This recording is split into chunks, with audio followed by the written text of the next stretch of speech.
하나님 말씀 사무엘하 6장 16절부터 23절까지입니다.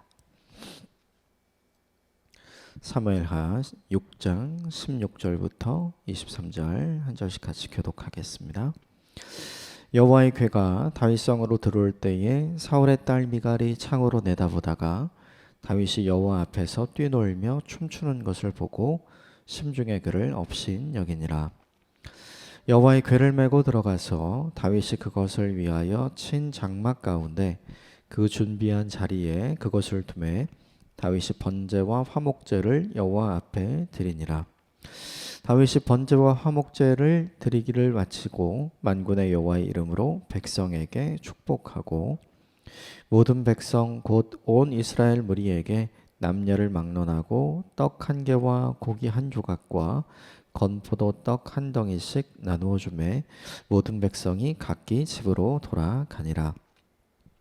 다윗이 자기의 가족에게 축복하러 돌아오매 사울의 딸 미갈이 나와서 다윗을 맞으며 이르되 이스라엘 왕이 오늘 어떻게 영화로우신지 방탕한 자가 염치 없이 자기의 몸을 드러내는 것처럼 오늘 그의 신복의 계집종의 눈앞에서 몸을 드러내셨도다 하니 다윗이 미갈에게 이르되 이는 여호와 앞에서 한 것이니라. 그가 내 아버지와 그의 온 집을 버리시고 나를 택하사 나를 여호와의 백성 이스라엘의 주권자로 삼으셨으니 내가 여호와 앞에 뛰놀리라. 내가 이보다 더 낮아져서 스스로 천하게 보일지라도 내가 말한 바 계집종에게는 내가 높임을 받으리라 한지라. 그러므로 사울의 딸 미갈이 죽는 날까지 그에게 자식이 없으니라. 아멘. 이것은 하나님의 말씀입니다. 어제 본문에 다윗이 시행착오가 있었지만 결국에는 하나님의 법궤를 예루살렘으로 가져오게 되죠. 다윗이 예루살렘으로 법궤를 가져오면서 아비나답의 집에 있던 법궤를 가져오다가 우사의 죽음을 발견하게 되고 그리고 두려워서 잠시 멈추게 되었죠. 그리고 법궤는 오베데돔의 집에 있게 됩니다. 3개월 동안 입교됐는데 그 3개월 동안 다윗이 한 일이 있어요. 역대상 13장부터 15장까지의 말씀을 보면 구체적으로 4가지 일을 했는데 첫 번째는 법궤를 둘 장소를 마련하고요. 두 번째는 제사장과 레위인을 준비시킵니다. 그리고 세 번째는 어떻게 이동을 시켜야 되는지 방법을 확인해요. 그래서 어제 본문에 있는 것처럼 시행착오를 겪지 않을 하나님이 정해주신 방법을 찾습니다. 그리고 감사의 예물을 준비해서 사람들과 함께 예배드릴 준비를 하는 거죠. 그러니까 3개월 동안 오베데돔의 집에 하나님의 법궤가 있는 동안 어떻게 법궤를 다시 가져올 수 있을까를 준비하고 치밀하게 구체적으로 법궤를 가져오기 위해서 준비한 거죠. 그 3개월 동안 한 일이 뭐냐 하면 자신이 놓쳤던 부분을 보완하고 자신이 했던 실수가 실패로 끝나지 않기 위해서 열심히 노력했던 거예요. 또 한 가지 다윗이 했던 일이 있는데 그건 뭐냐 하면 법궤를 어떻게 가져올까가 아니라 그 법궤를 가져오는 동안 나는 어떻게 거기에 참여할까? 이것을 준비합니다. 그래서 법궤를 이동시킬 때 처음부터 쭉 이동한 게 아니라 어제 본문 마지막에 보면 6걸음을 떼고 나서 이제 아무 일이 없는 것을 확인하죠. 그리고 그 앞에서 자기가 준비해간 감사의 제물을 잡아서 하나님께 먼저 예배를 드리고 예배를 드림으로 법궤가 이동되는 것을 시작합니다. 또 함께 법궤를 가져오라고 할 때 사실은 사람들에게 가져오라고 시키면 되는 위치에 있잖아요. 그런데 다윗은 그렇게 하지 않고요. 자신이 입고 있던 왕복을 스스로 벗고 하나님 앞에 나아가서 온전히 예배드리기 위해서 레위인들이 입던 베옷을 입고 함께 참여합니다. 그리고 함께 참여했던 모든 사람들의 시선을 의식하지 않고 한 사람의 예배자로 자신을 바라보고 계시는 하나님의 시선을 의식하면서 전심으로 찬양하고 전심으로 춤추고 전심으로 기뻐하고 예배하는 모습을 보여주죠. 그리고 마침내 다윗성에 그 법궤가 도착을 했습니다. 오늘 본문 17절부터 19절까지 같이 한번 읽어보겠습니다. 시작. 여호와의 궤를 메고 들어가서 다윗이 그것을 위하여 친 장막 가운데 그 준비한 자리에 그것을 두매 다윗이 번제와 화목제를 여호와 앞에 드리니라. 다윗이 번제와 화목제 드리기를 마치고 만군의 여호와의 이름으로 백성에게 축복하고 모든 백성 곧 온 이스라엘 무리에게 남녀를 막론하고 떡 한 개와 고기 한 조각과 건포도 떡 한 덩이씩 나누어 주매 모든 백성이 각기 집으로 돌아가니라. 우리가 흔히 이야기하는 이제 다윗의 장막이라고 하는 그 장막이 오늘 본문 17절에 등장하죠. 법궤를 안치할 장막을 다윗이 준비를 하고 다윗이 가장 먼저 했던 게 뭐냐면 번제와 화목제를 여호와 앞에 드린 거죠. 그러니까 참여했던 어제 본문에 등장하는 이제 3만 명이나 되는 사람들과 그리고 예루살렘으로 법궤가 왔죠. 그러니까 더 많은 사람들이 함께 모였겠죠. 이 사람들과 함께 다윗이 했던 일은 무엇이냐면 자 이제 끝났다가 아니에요. 그게 아니라 이제 시작이다라는 걸 알리는 거죠. 이 시작과 동시에 다윗이 법궤가 옮겨져 와서 예루살렘에 안치되는 것을 통해서 보여주고 싶었던 메시지가 있어요. 그것은 이것입니다. 하나님이 우리와 함께 계신다. 지금 여기 하나님이 우리와 함께 계신다. 다윗은 자신과 함께 했던 모든 이스라엘 백성들에게 이 메시지를 주고 싶었던 거죠. 사람들은 생각했어요. 이스라엘 백성들은 다윗이 우리와 함께 한다. 그러므로 걱정이 없다. 다윗이 하나님이 세우신 왕이고 또 사울을 피해 다니다가 그 기간을 잘 견뎠고 또 사울의 남은 잔존 세력과도 다툼으로 스스로 왕이 된 것이 아니라 하나님께서 왕으로 세워주시는 모든 과정을 보았고 그 이후에 예루살렘으로 수도가 옮겨졌고 블레셋과의 두 번의 전투에서 하나님이 주신 큰 승리를 보았잖아요. 그러니까 다윗과 함께하는 사람들에게 중요했던 건 뭐냐면 우리에게는 다윗이 있다였어요. 그런데 다윗은 좀 생각이 다른 거죠. 내가 너희와 함께하는 것이 중요한 것이 아니라 하나님이 우리와 함께하는 것이 중요하다는 사실과 메시지를 주고 싶었던 거예요. 그래서 70년 동안 아무도 기억하지 않았던 법궤를 다시 기억해내고 그것을 중심으로 모든 이스라엘이 함께 하나님께 예배하면서 그들이 70년 동안 드리지 못했던 예배를 온전히 회복하고 그 예배를 통해 우리가 하나님의 백성이라는 것을 함께 확인하고 싶었던 것이 무엇이냐면 다윗의 의도였고 다윗의 메시지였던 거죠. 이 본문 속에서 다윗이 너무 잘한 것이 있다면 이것이죠. 70년 동안 잃어버린 예배를 회복한 것. 너무나 잘한 거죠.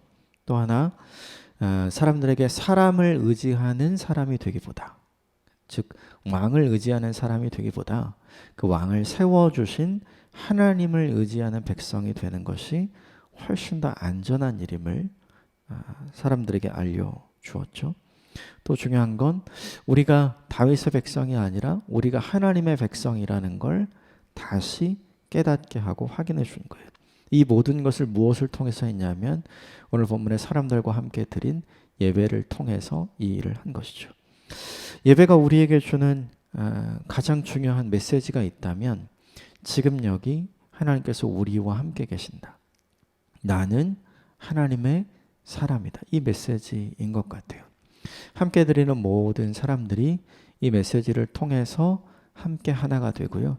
그리고 함께 한 하나님을 예배하고 함께 한 하나님을 찬양하면서 하나님께서 허락하시는 은혜를 함께 받아 누리게 되므로 시간이 지나면 지날수록 더 견고히 하나 되는 결과를 맞이하게 되는 거죠.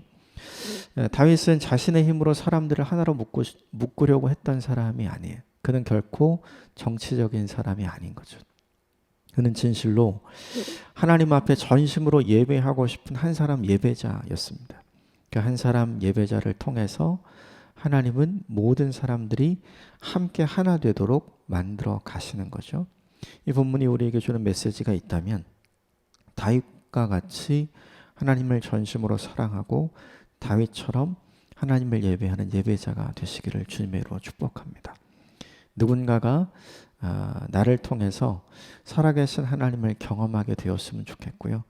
누군가가 나를 통해서 우리에게 하나님이 있지, 하나님이 우리와 함께 계시지, 그러므로 기뻐하고 그러므로 즐거워하고 그러므로 담대한 인생을 살아가게 되는 통로가 되기를 주님의 이름으로 축복합니다. 그런데 오늘 본문에는 이런 모든 상황과는 달리 이 모든 상황으로부터 소외된 한 사람, 멀리 떨어진 한 사람이 등장하죠. 그것이 오늘 본문의 사울의 딸이라고 표현된 미갈입니다. 먼저 16절 같이 읽어보겠습니다. 16절 시작. 여호와의 궤가 다윗성으로 들어올 때에 사울의 딸 미갈이 창으로 내다보다가 다윗 왕이 여호와 앞에서 뛰돌며 춤추는 것을 보고 심중에 그를 업신 여기니라. 사무엘하 3장에서 다윗이 아브넬을 만날 때 아브넬에게 조건을 제시하죠. 나의 처 미갈을 데려오라. 다윗은 늘 그렇게 생각했었어요. 정치적인 이유로 사울이 그의 딸과 다윗을 결혼시키긴 했지만 다윗은 정말로 미갈을 사랑했던 것이고 섬겼던 것이죠. 또 미갈을 통해서 사울의 손에서 생명을 얻었던 것을 다윗이 잊지 않았어요.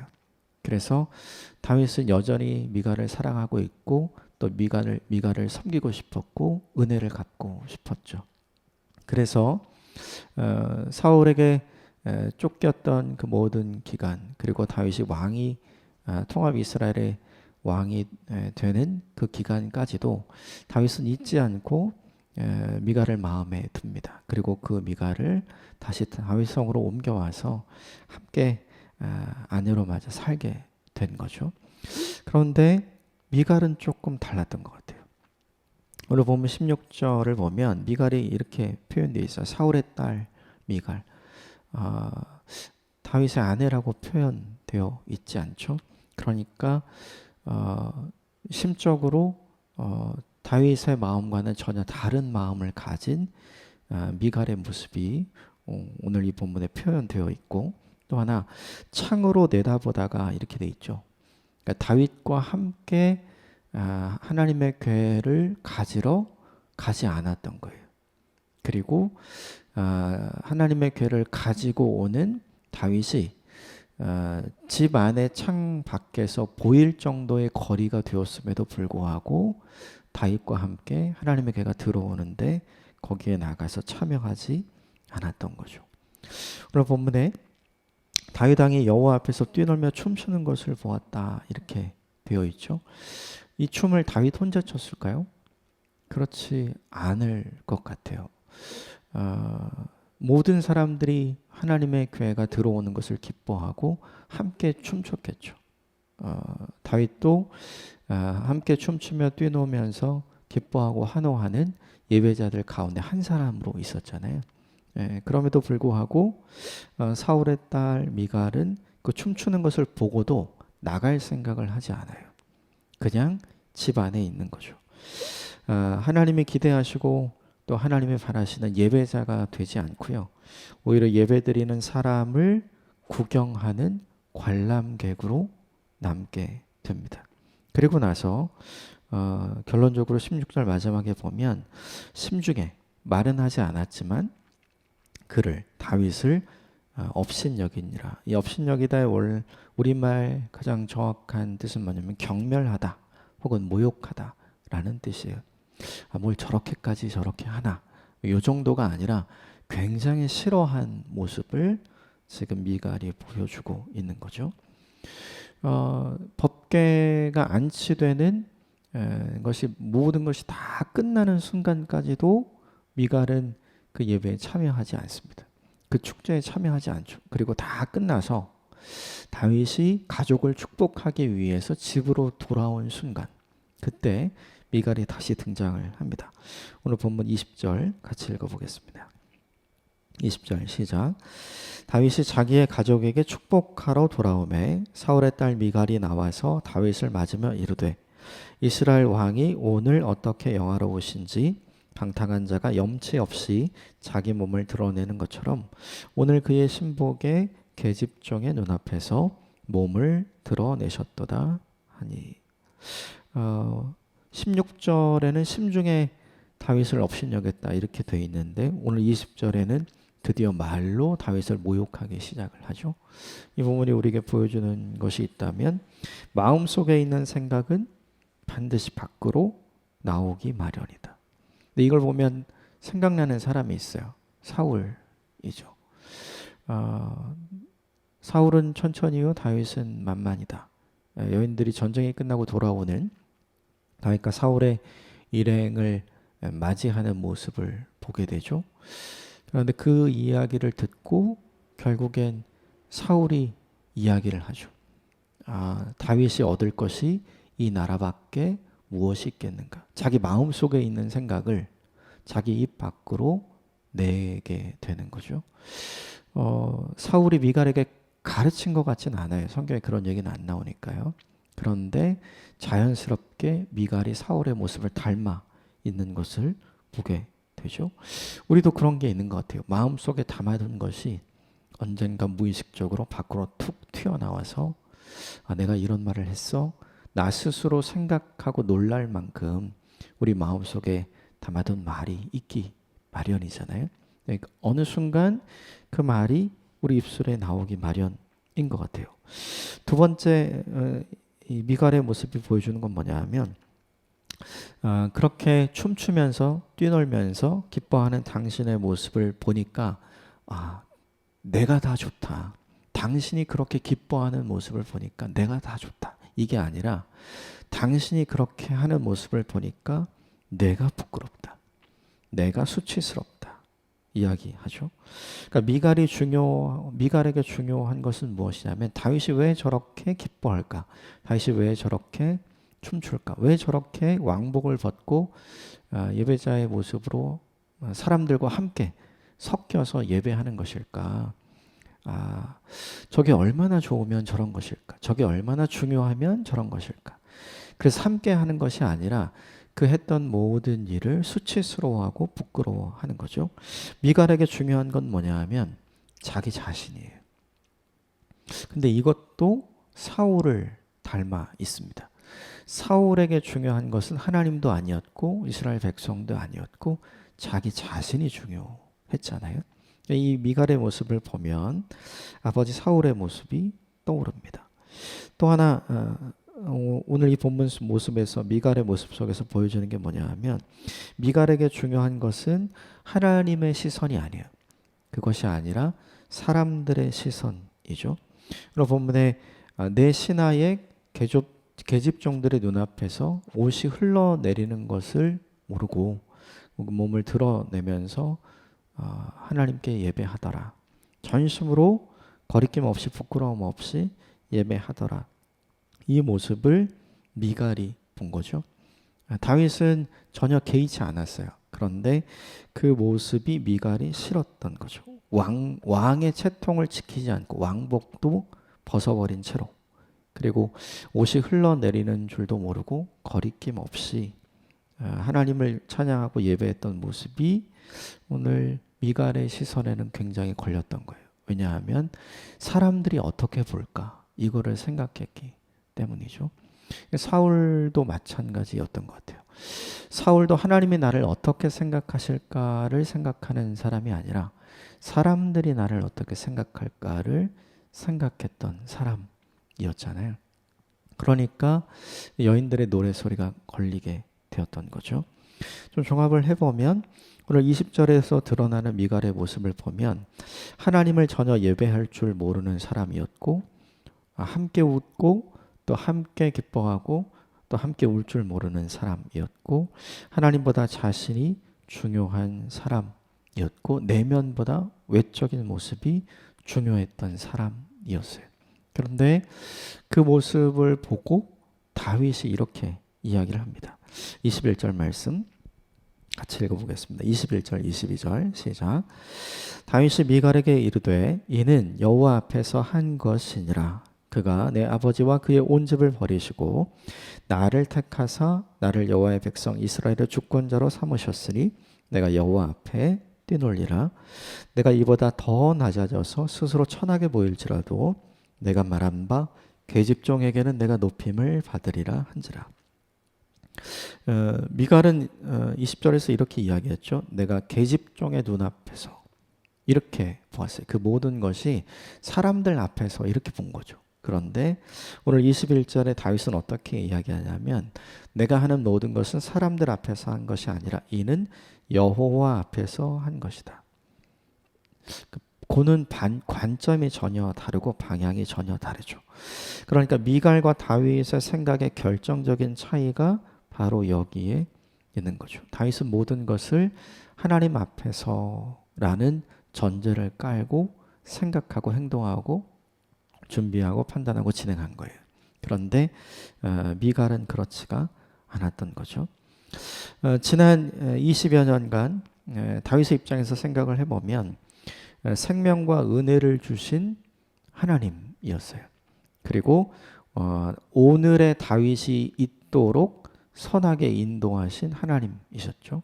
다윗이 잊을 수 없는 건 뭐냐면 사울이 날마다 다윗을 찾았으나 하나님께서 다윗을 사울의 손에 넘겨주지 않은 것을 다윗이 경험하는 인생을 살았잖아요. 그리고 통합 이스라엘의 왕이 되기 위해서 7년 반의 기간 동안 기다리면서 하나님이 어떻게 평화롭게 다윗을 왕으로 세워주시는지 또 경험했잖아요. 그러니까 다윗은 그 은혜가 너무 컸던 거예요. 그 하나님께 너무 감사하는 마음이 컸던 거죠. 그래서 다윗은 이렇게 생각한 거예요. 하나님 앞에서 내가 왕복을 벗는 것이 무엇이 문제인가? 하나님 앞에서 법궤를 옮기는데 내가 사람들 보내서 가져오라고 하지 않고 내가 직접 가서 법궤를 옮겨오는데 참여하는 것이 도대체 무엇이 문제인가? 하나님 앞에서 내가 전심으로 내게 주신 은혜를 기억하고 하나님을 예배하고 찬양하는 것이 무엇이 문제인가? 나를 건져주시고 내게 생명을 주시고 지금의 내가 있게 하신 하나님의 시선을 내가 의식하면서 하나님께 전심으로 예배하는 것이 무엇이 문제인가? 나 자신보다 하나님을 귀하게 여기는 것이 무엇이 문제인가? 사람들이 이런 말 저런 말 할 수 있지만 잠시 잠깐인데 잠시 잠깐 그들의 입방아에 나의 이 모습이 이 부끄러운 모습이 오르락내리락 하는 것이 무엇이 문제인가? 다윗은 이렇게 생각을 했던 거죠. 그런데 그 모든 것이 미갈에겐 걸렸던 거예요. 그러니까 생각을 해보면 미갈과 다윗은 철저히 다르죠. 미갈은 철저히 인본주의적인 시각을 가진 사람이었지만 다윗은 철저하게 신본주의적인 시각을 가진 사람이었죠. 그래서 더 안타까운 것 같아요. 분명히 다윗은 미갈을 사랑했습니다. 다윗은 분명히 미갈을 섬기는 사람이었죠. 그런데 오늘 본문을 보면 사랑했지만 하나님 앞에서 영적인 교제를 함께 나누지 못하는 두 사람이 등장을 하죠. 이게 너무나 안타까운 것 같아요.